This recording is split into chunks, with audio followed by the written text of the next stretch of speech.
Hello students, welcome back to my channel. Today I am going to give you 10 latest defense updates. Number 1.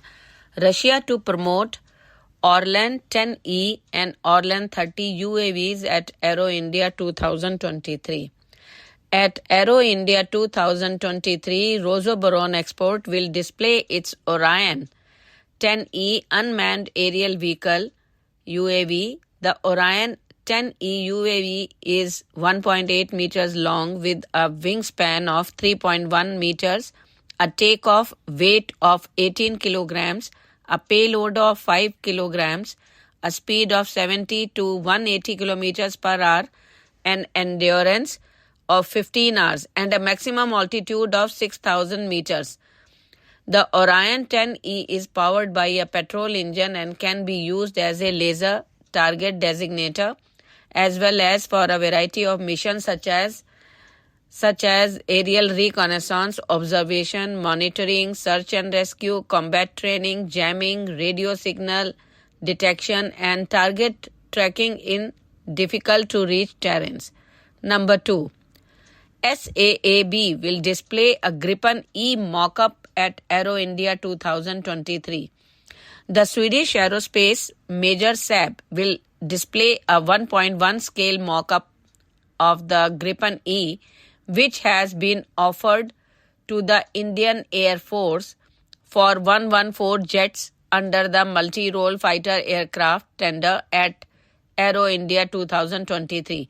SAAB recently called off an agreement with Adani Defence Group to jointly manufacture the Gripen E fighter jet in India and instead plans to establish its own manufacturing line in India if the tender is awarded. Next, INS VIKRANT. Flight trials to be completed by June. The first landing and takeoff from India's first aircraft carrier INS VIKRANT by both LCA Navy and MiG-29K has begun flight trials from the aircraft carrier, which will last until late May or early June, according to media reports. After these trials are completed, the aircraft carrier will be fully operational by May-June 2023. Flight trials are the final stage of user trials on the INS VIKRANT, following which the 45,000-ton aircraft carrier will be cleared for operational patrolling. Next, Tejas Mk 1A deliveries to start from Feb 2024.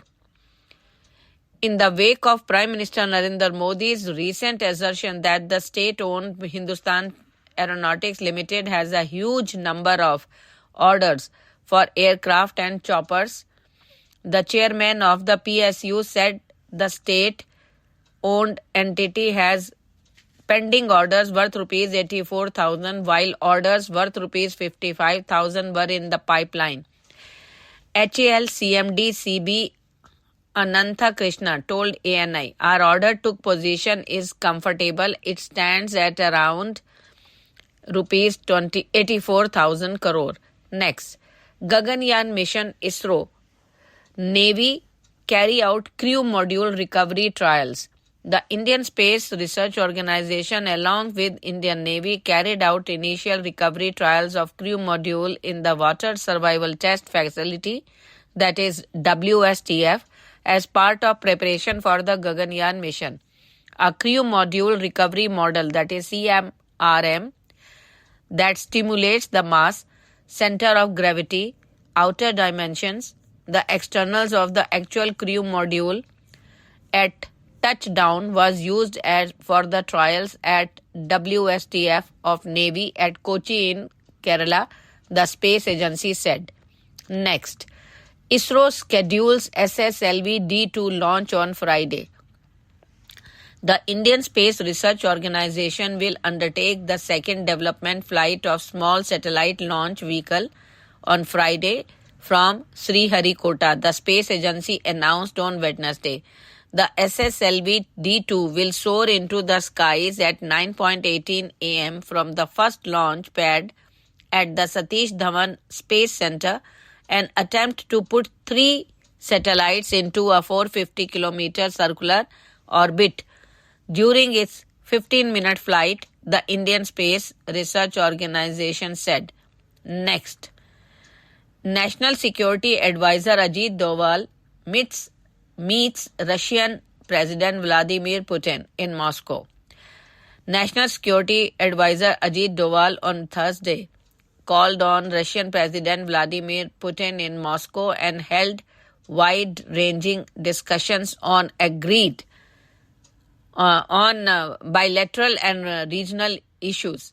NSA Ajit Doval called on President Putin wide-ranging discussions on bilateral and regional issues. Agreed to continue work towards implementing the Indian-Russia strategic partnership, the Indian Embassy in Russia tweeted. Next, banned group PFI wanted to turn India into Islamic State by 2047, anti-terror body. Maharashtra Anti-Terrorism Squad has claimed the Popular Front of India, banned by the Central last year, aimed to establish the rule of Islam in India by 2047 and also had plans to obtain weapons and ammunition with the help of foreign countries or other organizations to achieve their targets. Next, initiated efforts to portray India as mother of democracy, S. Jaishankar. External Affairs Minister S. Jaishankar on Thursday told the Rajya Sabha that India has initiated activities through its cultural centers abroad to emphasize the message that India is the mother of democracy.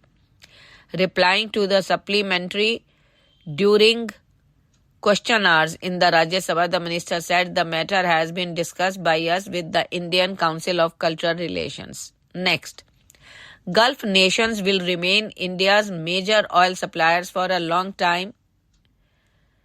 India, the world's third biggest oil importer and consumer, has diversified its sources of energy imports but will continue to buy most of its oil from the Middle East for a long time, the South Asian country's oil minister said on Wednesday. I continue to maintain that the Gulf countries of the Gulf will continue to be major suppliers and account for a large percentage of our imports for a long time to come, Hardeep Singh Puri told reporters at India Energy Week. Next, Terror Group ISIL-K threatened to attack embassy in Afghanistan. Terrorist group ISIL-K have threatened to launch attacks against the embassies of India, Iran and China in Afghanistan to undermine the relationship between the Taliban and the UN member states in the Central and South Asian region, according to UN report. The revelations were made in a report by UN Secretary General Antonio Guterres on the threat imposed by ISIL.